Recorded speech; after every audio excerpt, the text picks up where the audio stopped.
IPL ಬಗೆಗಿನ interesting ಸುದ್ದಿಗಳನ್ನು ಈ ವಿಡಿಯೋದಲ್ಲಿ ಹೇಳ್ತೇನೆ. ನಾನು ಶಾಂತ.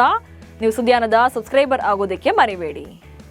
ಕೋಲ್ಕತ್ತಾ ನೈಟ್ ರೈಡರ್ಸ್ ತಂಡ ಮುಂಬೈ ಇಂಡಿಯನ್ಸ್ ವಿರುದ್ಧ ರೋಚಕ ಜಯ ಸಾಧಿಸೋಕೆ ಕಾರಣರಾದವರು ಕನ್ನಡಿಗ Manish Pandey. KKR ಗೆಲ್ಲಿಸಿರುವ Kannadiga Manish Pandey play of ಕನಸನ್ನ ಚಿಗುರಿಸಿದ್ದಾರೆ. ಮುಂಬೈ ವಿರುದ್ಧ ಕಣಕ್ಕಿಳಿದ KKRಗೆ ಮಾಡು ಇಲ್ಲವೇ ಮಡಿ ಪಂದ್ಯವಾಗಿತ್ತು. ಆಗ ತಂಡಕ್ಕೆ ಆಸರೆಯಾದ ಮನೀಶ್ ಪಾಂಡೆ ಬ್ಯಾಟಿಂಗ್ನಲ್ಲಿ 33 ಎಸೆತಗಳಲ್ಲಿ 6 ಬೌಂಡ್ರಿಗಳ ನೆರವಿನಿಂದ 45 ರನ್ಗಳನ್ನು ಕಲೆ ಹಾಕಿದ್ರು. ಜೊತೆಗೆ 6 ವರ್ಷಗಳ ನಂತರ ಪಂದ್ಯ ಶ್ರೇಷ್ಠ ಪ್ರಶಸ್ತಿಯನ್ನು ಕೂಡ ಪಡ್ಕೊಂಡ್ರು. ಕೋಲ್ಕತ್ತಾ ತಂಡದ ಮನೀಶ್ ಪಾಂಡೆ ಹೊಸ ಇತಿಹಾಸ ನಿರ್ಮಿಸಿದ್ದಾರೆ.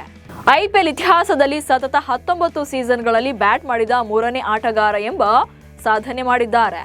ಇದಕ್ಕೂ ಮುನ್ನ ವಿರಾಟ್ ಕೊಹ್ಲಿ ಹಾಗೆ ರೋಹಿತ್ ಶರ್ಮಾ ಈ ಸಾಧನೆ ಮಾಡಿದ್ರು.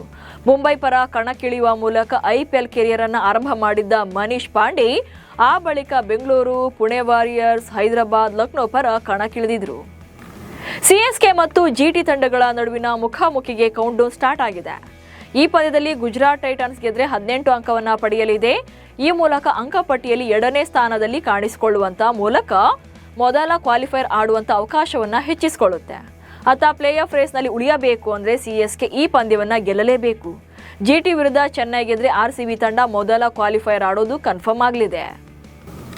ಇನ್ನು ಗುಜರಾತ್ ವಿರುದ್ಧದ ಪಂದ್ಯದಲ್ಲಿ ಚೆನ್ನೈ ತಂಡ ಗೆದ್ರೆ RCBಗೆ ಲಾಭ ಆಗುತ್ತೆ. ಹೇಗಂದ್ರೆ ಪ್ರಸ್ತುತ 16 ಅಂಕ ಇರುವಂತ ಗುಜರಾತ್ ತಂಡ ಈ ಪಂದ್ಯದಲ್ಲಿ ಸೋತ್ರೆ 18 ಅಂಕ ಇರುವಂತ RCB ಮೊದಲ ಕ್ವಾಲಿಫೈರ್ ಆಡೋದು ಕನ್ಫರ್ಮ್ ಆಗುತ್ತೆ. ಸದ್ಯಕ್ಕೆ 18 ಅಂಕ ಪಡೆಯೋಕೆ ಅವಕಾಶ ಇರುವಂತದ್ದು ಹೈದರಾಬಾದ್ ಹಾಗೆ ಗುಜರಾತ್ ತಂಡಗಳಿಗೆ ಮಾತ್ರ. ಗುಜರಾತ್ ತಂಡ ಸೋತ್ರೆ 16 ಅಂಕಗಳಲ್ಲೇ ಉಳಿಯುತ್ತೆ. ಅತ್ತ RCB ತಂಡ ಕೊನೆಯ ಮ್ಯಾಚ್ನಲ್ಲಿ ಹೈದರಾಬಾದ್ ವಿರುದ್ಧ ಒಂದು ವೇಳೆ ಸೋತ್ರೂ ಕೂಡ 18 ಅಂಕಗಳೊಂದಿಗೆ ಟಾಪ್ 2ನಲ್ಲೇ ಕಾಣಿಸಿಕೊಳ್ಳುತ್ತೆ. ಹೀಗಾಗಿ ಗುಜರಾತ್ ವಿರುದ್ಧ ಚೆನ್ನೈ ಗೆಲ್ಲುವುದು ಬೆಂಗಳೂರು ಪಾಲಿಗೂ ಕೂಡ ಪ್ಲಸ್ ಆಗುತ್ತೆ. ಗುಜರಾತ್ ವಿರುದ್ಧದ ಪಂದ್ಯದಲ್ಲಿ ಚೆನ್ನೈ ತಂಡ ಭರ್ಜರಿ ಗೆಲುವು ಸಾಧಿಸಿದ್ರೆ ಪ್ಲೇ ಆಫ್ ರೇಸ್ಗೆ ಇರುತ್ತೆ. ಅಂದ್ರೆ ಪ್ಲೇ ಆಫ್ ರೇಸ್ನಲ್ಲಿ ಉಳ್ಕೊಳ್ಳುತ್ತೆ. ಅದು ಕೂಡ ಕನಿಷ್ಠ 20 ರನ್ಗಳ ಅಂತರದಿಂದ ಗೆಲ್ಲಬೇಕು. ಆಗ 14 ಅಂಕಗಳೊಂದಿಗೆ CSK ತಂಡ 4ನೇ ಸ್ಥಾನಕ್ಕೆ ಏರುತ್ತೆ. ಇದರ ಜೊತೆಗೆ ಚೆನ್ನೈ, ಲಕ್ನೋ ತಂಡದ ಗೆಲುವನ್ನು ಎದುರು ನೋಡಬೇಕು. ಅಂದ್ರೆ LSG ವಿರುದ್ಧ ಪಂಜಾಬ್ ಸೋಲ್ಬೇಕು, ಹಾಗೆ ಮುಂಬೈ ವಿರುದ್ಧ ರಾಜಸ್ಥಾನ ಸೋಲ್ಬೇಕು. ಜೊತೆಗೆ KKR ವಿರುದ್ಧ ಡೆಲ್ಲಿ ಗೆದ್ರೆ ಮಾತ್ರ ಚೆನ್ನೈಗೆ ಅವಕಾಶ ಇರುವಂತದ್ದು. ಪ್ಲೇ ಆಫ್ ಆಡೋದನ್ನ ಖಚಿತಪಡಿಸಿಕೊಂಡಿರುವ ಬೆಂಗಳೂರು ಪಡೆಗೆ ಗುಡ್ ನ್ಯೂಸ್ ಸಿಕ್ಕಿದೆ. ಪ್ಲೇ ಆಫ್ ಪಂದ್ಯಕ್ಕೂ ಮುನ್ನ ಫಿಲ್ಸಾಟ್ RCB ತಂಡ ಸೇರ್ಕೊಳ್ತಿದ್ದಾರೆ.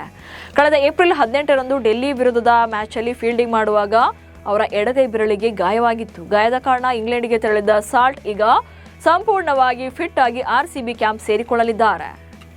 RCB ತನ್ನ ಕೊನೆಯ ಲೀಗ್ ಪಂದ್ಯವನ್ನ ಹೈದರಾಬಾದ್ ವಿರುದ್ಧ ಆಡಲಿದೆ. ಹೈದರಾಬಾದ್ನ ರಾಜೀವ್ ಗಾಂಧಿ ಅಂತಾರಾಷ್ಟ್ರೀಯ ಕ್ರೀಡಾಂಗಣದಲ್ಲಿ ಪಂದ್ಯ ನಡೆಯಲಿದೆ. ಈ ಪಂದ್ಯಕ್ಕಾಗಿ RCB ಹೈದರಾಬಾದ್ಗೆ ಆಗಮಿಸಿದೆ. ತನ್ನ ನೆಚ್ಚಿನ ಆಟಗಾರ ವಿರಾಟ್ ಕೊಹ್ಲಿ ಹೈದರಾಬಾದ್ಗೆ ಬರ್ತಾ ಇರೋದಕ್ಕೆ ಅಲ್ಲಿನ ಅಭಿಮಾನಿಗಳು ಸಂಭ್ರಮಿಸ್ತಾ ಇದ್ದಾರೆ. ಜೊತೆಗೆ ಕೊಹ್ಲಿ ಅವರ ಅಭಿಮಾನಿಗಳು ಸಾವಿರಾರು ಜನರಿಗೆ ಅನ್ನ ಸಂತರ್ಪಣೆ ಮಾಡೋ ಮೂಲಕ ಕೊಹ್ಲಿಗೆ ಭವ್ಯ ಸ್ವಾಗತ ಕೋರಿದ್ದಾರೆ. ಹೈದರಾಬಾದ್ನಲ್ಲಿ ಪಂದ್ಯ ನಡೀತಾ ಇದ್ರೂ ಕೂಡ ಅಲ್ಲಿ RCB ಹವಾ ಎದ್ದು ಕಾಣ್ತಿದೆ. ಚೆನ್ನೈ ಸೂಪರ್ ಕಿಂಗ್ಸ್ ಪ್ಲೇ ಆಫ್ನಿಂದ ಹೊರಬಿದ್ದಿದೆ. ಈ ಮೂಲಕ ಅಭಿಮಾನಿಗಳಿಗೆ ಮತ್ತೊಂದು ಬೇಸರದ ಸುದ್ದಿ ಸಿಕ್ಕಿದೆ. ಒಂದೇ ಒಂದು ಪಂದ್ಯವನ್ನಾಡದೆ MS ಧೋನಿ ತನ್ನ ತವರಿಗೆ ವಾಪಸ್ಸಾಗಿದ್ದಾರೆ. ಧೋನಿ ಈ ಸೀಸನ್ ಅಲ್ಲಿ ಆಡ್ತಾರೆ ಅಂತಾನೆ ಎಲ್ಲರೂ ಅನ್ಕೊಳ್ತಿದ್ರು. ಆದ್ರೆ ಒಂದೇ ಒಂದು ಪಂದ್ಯವನ್ನು ಕೂಡ ಆಡಿಲ್ಲ. ಅಂತಿಮ ಲೀಗ್ ಪಂದ್ಯದಲ್ಲೂ ಕೂಡ ಧೋನಿ ಆಡದೆ ರಾಂಚಿಗೆ ವಾಪಸ್ಸಾಗಿದ್ದಾರೆ. ಧೋನಿ ಕೈಗೆ ಗ್ಲೌಸ್ ತೊಡಬೇಕು, ಬ್ಯಾಟಿಂಗ್ ಮಾಡಬೇಕು ಅಂತ ಕಾದಿರುವ ಅಭಿಮಾನಿಗಳು ಬೇಸರಗೊಂಡಿದ್ದಾರೆ.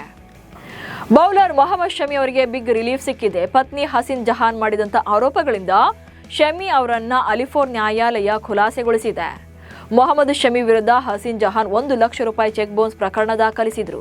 ಪ್ರಕರಣದ ವಿಚಾರಣೆ ನಡೆಸಿದಂತ ನ್ಯಾಯಾಲಯವು ಬುಧವಾರ ತೀರ್ಪನ್ನ ನೀಡಿದ್ದು ಪ್ರಕರಣದಲ್ಲಿನ ಎಲ್ಲ ಆರೋಪಗಳಿಂದ ಖುಲಾಸೆಗೊಳಿಸಿದೆ. ಅಫ್ಘಾನಿಸ್ತಾನ ವಿರುದ್ಧ ಕಣಕ್ಕಿಳಿಯಲಿರುವಂತಹ ಭಾರತ ತಂಡದಲ್ಲಿ ಕೆಲ ಮಹತ್ವದ ಬದಲಾವಣೆಗಳನ್ನು ಮಾಡಲಾಗಿದೆ. ಅದರಲ್ಲೂ ಟೀಂ ಇಂಡಿಯಾ ಒಳಗಿನ ಮುಂಬೈ ಪ್ಲೇಯರ್ಗಳ ಪ್ರಾಬಲ್ಯಕ್ಕೆ ಅಂತ್ಯ ಹಾಡಲಾಗಿದೆ. ಟೀಂ ಇಂಡಿಯಾದಲ್ಲಿ ಈ ಬಾರಿ ಗುಜರಾತ್ ಟೈಟನ್ಸ್ ಪರ ಕಣಕ್ಕಿಳಿದಿರುವ 7 ಆಟಗಾರರಿದ್ದಾರೆ. ಈ ಬಗ್ಗೆ ಗುಜರಾತ್ ಟೈಟನ್ಸ್ ಸೋಷಿಯಲ್ ಮೀಡಿಯಾದಲ್ಲೂ ಕೂಡ ಈ ಮಾಹಿತಿಯನ್ನ ಹಂಚಿಕೊಂಡಿದೆ. ಇವಿಷ್ಟು ಇವತ್ತಿನ IPL ಬಗೆಗಿನ ಸುದ್ದಿಗಳು. ನಮಸ್ಕಾರ.